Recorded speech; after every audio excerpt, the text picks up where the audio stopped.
Tawan, kwintas, hikaw, singsing o iba pa. Importanteng alam natin ang tamang paraan sa pagbili, paggamit at pangangalaga. Para sa dagdag kaalaman, makakasama natin ng jeweler at gemologist na si Patricia Rodriguez. Welcome sa Dapat Alam Mo, Patricia.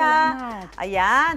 Siyempre kapag sinabing alahas, iniisip natin ay mahal kaagad. Para sa mga interesado at nagpaplanong bumili ng alahas, ano-ano ba yung mga abot-kayang fine jewelries? So, ang mga abot-kayang fine jewelries ay yung mga simpleng white gold chains, maliliit na diamond pieces, Maninipis. pearl pieces, at mga colored gems. Oo, Okay. gaya itong mga nasa harap natin. Abot-kaya to kasi simple ang design, pero malikhain at magaang siya. Oo.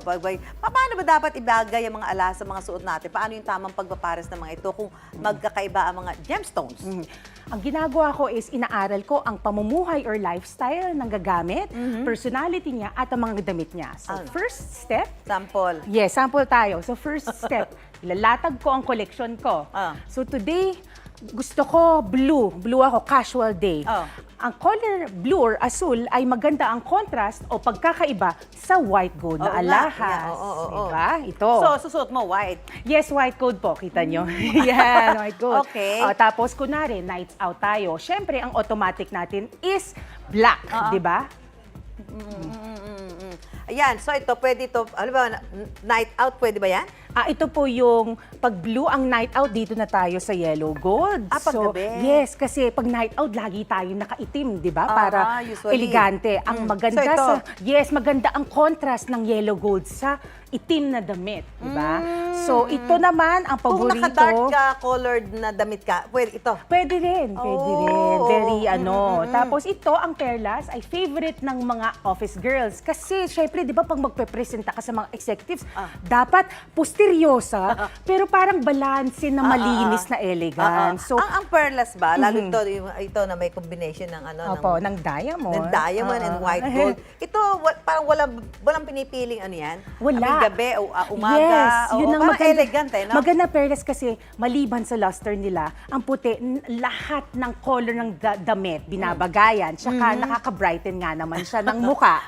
Ito mga to, ang ninipis nitong necklace na ito. Yes. Ano to, gabi ba to? Ba, may mga diamond ba yan? Ito, ang abiso ko is to panggabi, a little Panggabi? bit, very rich ang At saka color medyo ng yung, yellow. yung damit mo. Yes, medyo V-neck, di ba? Ang mga pang-umaga natin is white gold.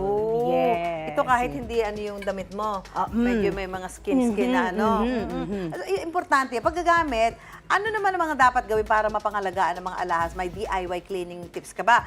At kailan ba dapat ipinalilinis ang alahas? Halimbawa, gaya nito, naku yan, madali Yes, pasukan tama ng ka, makeup pearls, yan, diba? Yes. alikabok, Oo, yan ganyang perlas. Unang-una, tanggalin lahat ng alahas pag matutulog ka na, Okay. pag mag-exercise, maliligo, or errands, di ba?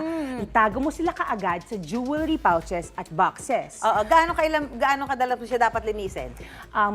Every 6 months sa isang reputable at credible na alahera or kapag sobrang dumi na. Para kung hindi, wala na akong time na dalhin ka doon. ng Ako na time? lang ang maglilinis. Ang advisable dyan is just warm water Warm water. and soap. Yun lang Soap ba, talaga. sabi At niya? toothbrush. Sabi yung daw, para dishwashing liquid, tama Hindi ba? po, medyo irritante po kasi yun. Irritant, So, masyadong anong sabon? Anong sabon? Panlaba? Dove. Just para sa mukha. Ganun lang po. Ganun lang talaga. Kasi Yes, importante yan. Kasi minsan, nawawala yung kinang. Tama, Diba? tama. Yung kinang ng alahas kapag hindi nalilinis. Ang hindi nawawala ang mga mapanglamang. Paano ba ispatan ng mga peke? Ano? Paano mo sisigurong totoo yung Yes. bibilin mong alahas? Ito, So, gaya na nakikita natin, nagkikinangan eh. Yes, Malinaw na diba? ito ay totoong Oo. ginto at totoong diamond. Ayan. So, Paano? unang-una, dapat mag-establish ka ng magandang relasyon sa isang reputable at credible na alahera. Okay. Diba? Second, kunwari may suspecha ka na, kailangan pumunta kasi kayo sa isang gemologist kasi sila ay trained para Ipasuri mo. mag-assess. Ipasuri mo. ang mga alahas gamit ang equipment, gemological equipment, at testing. Okay. Tapos, further, yung alahera mo, sila yung kaibigan mo sa pagbibili at pag-i-invest ng alahas. So, tanungin mo lahat ng detalye. Carat weight, gold carat, tanungin mo kung saan ginawa, Oo. di ba? Anong mga materials na ang ginamit. At finally, if satisfied ka na sa sagot Saka ka ng bumili. alahera mo at the price is not too good to be true, Yes. bilhin mo na siya. Ay, naka, maraming salamat, Patricia. Naku, kita mo naman, Salamat nagkikinangan po. ng iyong mga suot na kwintas at hikaw. Mapausapin kalusugan, siyang pantahanan at kahit kwentong pambata at kalalakihan, hindi ko palalampasin yan. Kay Kay Susan tayo!